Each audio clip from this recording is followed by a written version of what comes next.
والسماء ذات البروج واليوم الموعود وشاهد ومشهود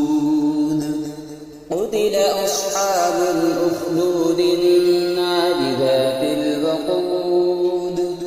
إذ هم عليها قعود وهم على ما يفعلون بالمؤمنين شهود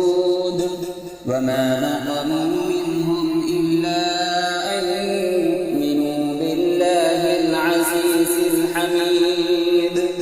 الذي له ملك السماوات والأرض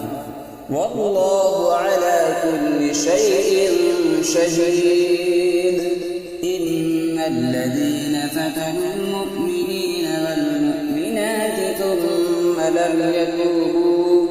ثم لم يتوبوا فلهم عذاب جهنم ولهم عذاب الحريق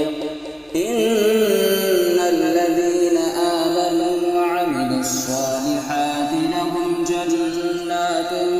تجري من تحتها الأنهار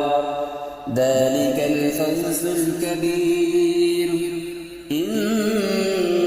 بطش ربك لشديد إنه هو يبدئ ويعيد وهو الغفور الودود ذو العرش المجيد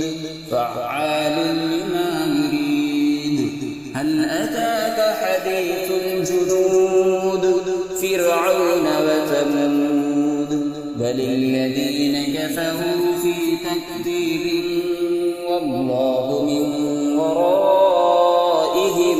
محيط بل هو قرآن مجيد في لوح